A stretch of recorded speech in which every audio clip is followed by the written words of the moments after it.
Welcome to the command segment video. In this video, we'll explain how to use a command card. Players use command cards to plot their orders for each of their ships during the command segment of each of the 3 combat phases. There are 4 sections of the command card that we're going to explain in this video.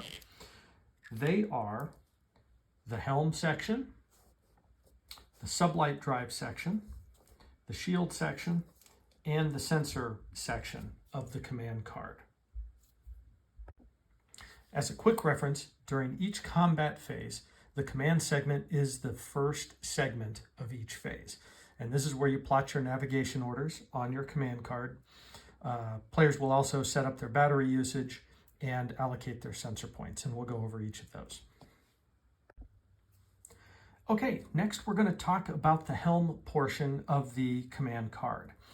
You'll notice that the helm portion covers pretty much most of the bottom half of the card there, and it's under the label helm. You're going to use that portion of the card to plot your specific maneuvers. When plotting your speeds and maneuvers, you're going to plot those items in the line corresponding to the phase that you're in. So what that means is if you're in phase 1, you plot your maneuver on the number 1 line, phase 2 on the 2 line, phase 3 on the 3 line.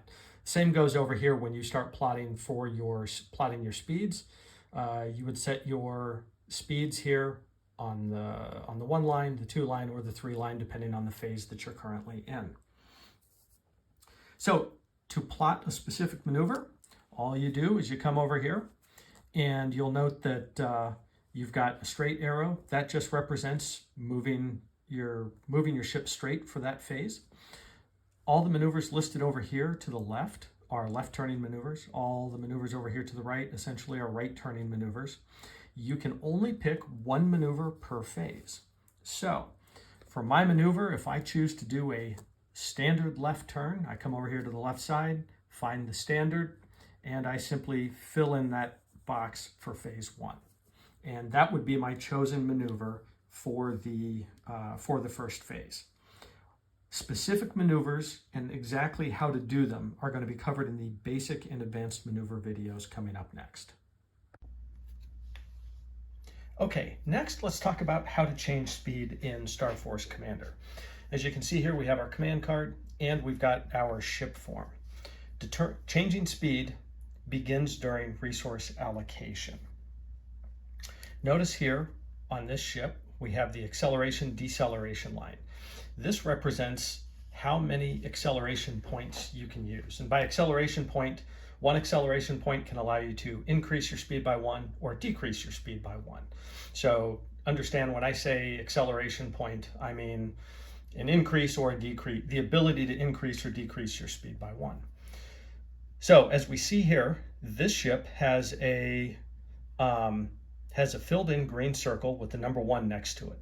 A filled-in green circle means you don't have to spend power for that. The ship automatically gets that capability. So the Yorktown 2 class heavy cruiser gets 1 free acceleration point without applying any power at all.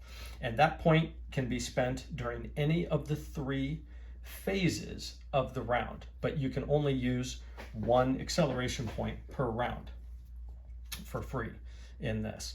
So now if I use up 1 point of power in the acceleration line, now my ship would get 2 acceleration points to use during the round. And remember, 1 round consists of 3 combat phases. So you just have to determine which phase you want to use up your 2 points in, but you can't use any more than 2 points, no more than what you put power towards. And then once again, let's say if I put 2 points of power to it, now I get 3 acceleration points. And the most number of acceleration points that this ship can get is 4. And so if I add 3 points of power in, I can get a total of 4 acceleration points to use over the round. So now let's assume that the resource allocation phase is complete. We've plotted all of our power for the round, and we have decided to plot 3 points of power to gain 4 acceleration points for the round. Now, during phase 1, we would move to the command segment of combat phase 1. Our previous speed was a speed of 4. So let's say that we're going to, during phase 1, as we plot our maneuver, I feel like I'm going to go straight. I'm going to plot my sensors right there. We'll explain that later. And then the sublight drive section is what is used to handle acceleration and deceleration for your ship. This left column with the squiggly lines, that's used to represent evasive maneuvering, which we'll cover later. The amount of acceleration that you use during a given phase is here in these yellow blocks labeled acceleration. And then over here is your final speed for the phase. And then of course we got phase 1, phase 2, phase 3. So during combat phase 1, let's say I'm going to decelerate by 2.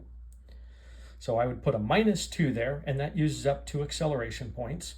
And so my speed was 4 minus 2 equals a final speed of 2.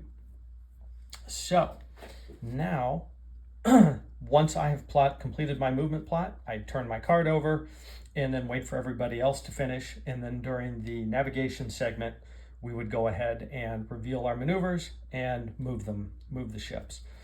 Now, since I used 2 acceleration points, I also go back down here and I would make a mark into these 2 circles next to round. So let's talk about acceleration limits for a moment. This icon right here with the green arrow with the number 2 next to it for this ship means that this ship can accelerate use up a maximum of 2 acceleration points in a single combat phase. Okay, and if we go down here, max acceleration per phase is 2. So these are redundant, but it's a little bit of redundancy on the ship card, just to make the point clear. Then over the course of the round, whenever I use up an acceleration point, I mark these circles right here. Next, so let's say I've done my movement. Now we're in combat phase 2, and I once again go ahead and plot my right-hand turn. And let's say this time I'm changing my sensor plot a little bit. We'll talk about what that means. And in this case, I'm going to accelerate back up by 1. So I put a +1 there, so now my speed is 3. And then of course I would turn over the card, we'd reveal during navigation segment and make our moves. So you'll notice here that I used another acceleration point, so I would mark one of the red circles. Now that marking off a red circle means that I will take stress. There's no effect to marking off a green circle. That's perfectly within the limits of the ship. But if you mark off a red circle, now your ship is going to take stress. So my ship would have one of these stress counters placed right next to it. And so now let's say combat phase 2 is complete and we move on to combat phase 3. So now I'm going to plot my maneuver here. Let's say it's a standard left turn this time. And this time here, I'm going to change my sensors a little bit to do 3 targeting, 2 jamming, and a 1 point tactical scan. And I am, in addition, going to accelerate back up to a speed of 4, and I'm going to go +1 right there. And now my final speed, once again, is 4. So, and again, like every time, turn the card over, place it next to the counter. Then the operation segment would occur, and then during the navigation segment, every ship would reveal its maneuvers. Now, the other thing to point out is I used a 4th acceleration point. So I mark that right there. And since I've marked in 2 of those red circles, my ship has 2 stress markers next to it. You'll also notice the stress markers have a ×2 on the bottom, so on the other side of it. So in this case, my ship will have ended the round at a speed of 4. I will have gained 2 stress points, which is not necessarily great, but and that would pretty much end the round, and we would move on to the combat segment, the flight operations segment, delayed action segment, and then we would do the final phase for the round where we would do a stress check, and we'll go over stress effects and stress checks later. So hopefully With this information, you now understand how to accelerate and decelerate your ship.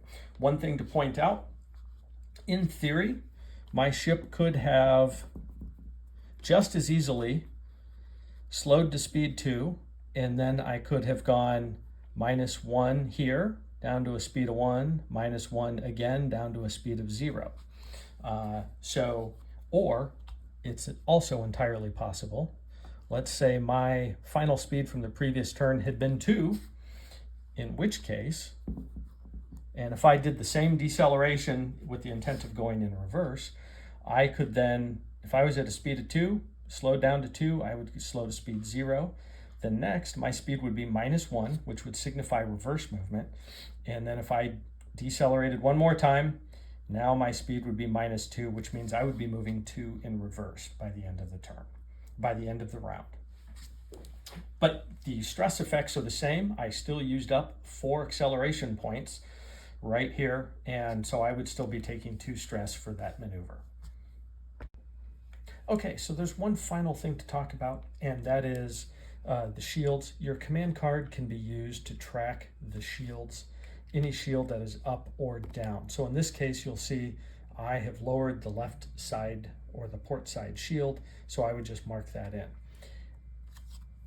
This shield operations takes place during the operations segment, and then step B, raise or lower shields. Now note that you can only raise a shield in a single segment or lower a shield in a single segment. You cannot do both.